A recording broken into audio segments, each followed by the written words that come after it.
Assalamualaikum warahmatullahi ta'ala wabarakatuh. Waalaikumsalam warahmatullahi wabarakatuh. Sehat Bu? Alhamdulillah. Sehat Pak? Alhamdulillah. Suami sehat Bu? Alhamdulillah. Istri sehat Pak? Alhamdulillah. Anak sehat Bu? Alhamdulillah. Tetangga yang kepo sehat?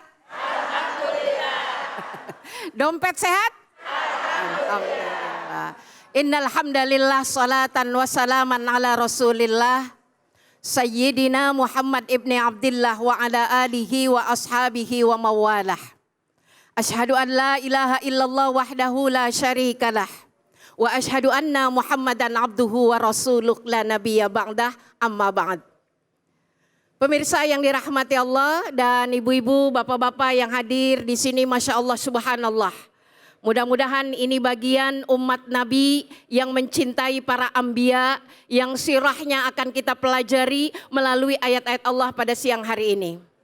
Bapak, Ibu, dan pemirsa yang dirahmati Allah, walhamdulillah saya berterima kasih juga pada Mas David, terima kasih untuk waktunya. Guru kita Ustadz Alfian telah menjabarkan tentang ayat-ayat Allah. Ibu, bisa baca Quran? Kiai Munawir ngajarin Ibu tiap Sabtu Minggu ya Bu. Belum lagi di rumah Ibu ngaji. Makanya saya masih heran kalau ada ibu-ibu zaman sekarang, kalau galau bukanya media sosial, bukan buka Quran. Saya mau tanya sama Bapak sama Ibu, lebih banyak buka Quran apa buka WA? Al-Quran obat galau, Al-Quran obat risau, Al-Quran obat segala obat. Tapi kita tempo-tempo bukanya seminggu sekali. Dan yang dibuka cuma surah Yasin. Begitu anaknya lihat mama kenapa bukanya Yasin, iya mama kan udah lansia. Begitu ada orang meninggal dibacain Yasin cocok. Begitu mau jadi pengantin bacanya surah Ar-Rahman, kenapa? Karena Ar-Rahman itu adalah arsyul Quran. Jadi kalau mau baca surah Ar-Rahman tandanya pengantin, kalau baca surah Yasin tandanya udah mau mati. Al-Quran dipilah-pilah. Kalau hari ini kita membaca dan mengkaji surah Maryam. Saya mau tanya sama ibu-ibu, kapan ibu baca surah Maryam? Pasti jawabannya ketika hamil. Pas udah kagak pernah hamil, surah Maryam kagak dibaca. Surah Maryam, surah Yusuf adalah surah favorit ibu-ibu ketika hamil.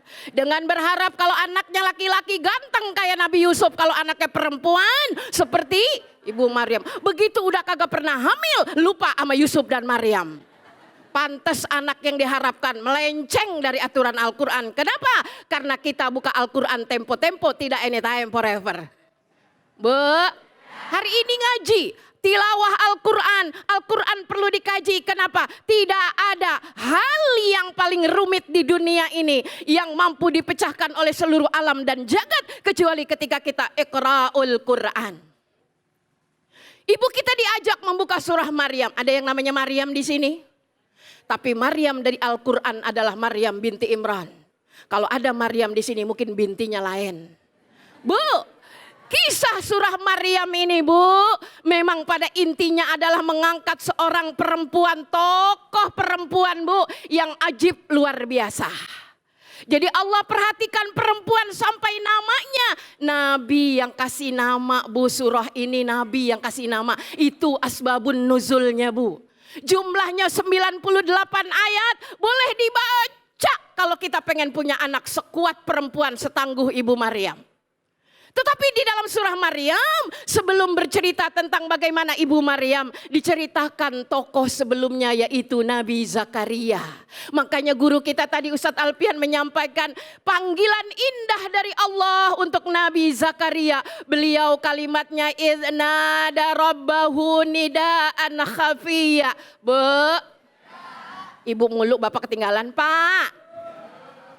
Seorang nabi berdoa dengan begitu syahdu, memohon kepada Allah sampai giliran saya. Akhirnya doanya diijabah Bu. Dikabarin apa kata Allah? Inni nubasyiruka bi gulam. Ya Zakaria, aku kabarin kamu mau dapat anak Bu. Kalau kita kan positif garis 2. Dan ini udah wajar. Kenapa? Karena ini permintaan yang spesial dari Nabi Zakaria Bu. Nabi Zakaria nggak pernah kecewa kepada Allah karena semua permintaannya dikabulkan. Tapi ada satu hal yang membuat dirinya mulai khawatir, Bu. Di dalam tafsir dijelaskan, Ibu, usia Nabi Zakaria ketika berdoa minta anak usianya 120 tahun. Bapak umur berapa sekarang, Pak? Adakah laki-laki di Bekasi umurnya 120 tahun pengen punya anak? Bu, istri Nabi Zakaria, saat Nabi Zakaria berdoa ini umurnya 98 tahun, Bu. Yang beliau berdua khawatirkan, Bu, bukan takut bandanya diambil orang. Orang kalau punya banda banyak kagak punya anak beralih, Bu, ke saudara karena kagak ada anak. Anak itu, Bu, pewaris. Tapi yang dikhawatirkan Nabi Zakaria bukan harta, Bu. Beliau khawatir risalah kenabian ini nggak nyampe kalau beliau nggak punya anak. Maka beliau berdoa kepada Allah, Rabb. Doanya udah dibahas tadi ya Ustaz Alfian. Saya bahas dikabarkan. Sampai ketika dikabarkan beliau belum yakin.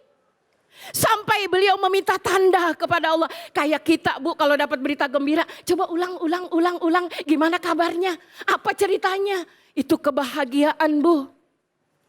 Sampai beliau minta tanda, Ibu, ya Allah, apa tandanya kalau memang permintaanku? Kenapa, Bu? Karena secara logika laki-laki umur 120 tahun udah kagak nganakin, Pak.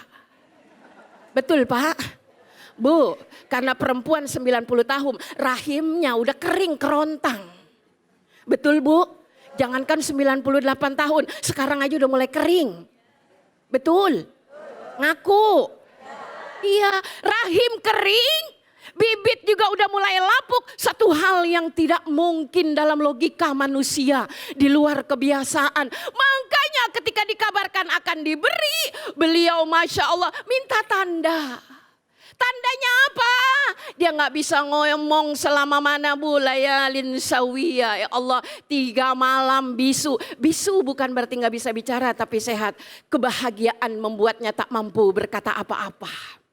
Dia tidak ingin curhat kepada manusia tentang berita gembira ini. Tapi dia ingin berzikir taqarrub ilallah. Karena hal yang secara logika tidak mungkin, bisa mungkin ketika Allah berkata, idza arada syai'an ayyaqula lahu.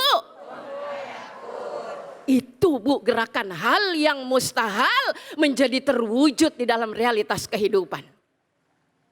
Qala rabbi anna yakunu li gulam.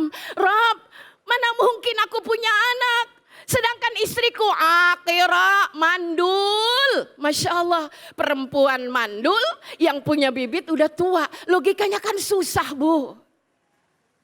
Tulangnya udah pada rapuh, tetapi ketika Allah berkehendak tidak yang mungkin. Tapi, Bu, kisah Ibu Maryam juga sama, Bu. Di dalam surah Ali Imran pun sama kisahnya. Rabbi anna yakunu li walad walam yamsasni basar. Kalau yang tadi enggak percaya udah tua punya anak, mandul punya anak. Kalau Ibu Maryam, mana mungkin aku punya anak sementara aku belum pernah disentuh oleh laki-laki. Subhanallah, betapa kuasa Allah bergerak terus di atas bumi ini. Terus berjalan di atas kehendaknya. Merapat kepada yang punya kehendak. Insya Allah meskipun beda level dengan Nabi Zakaria. Sampai pada level orang Bekasi. Amin ya Rabb.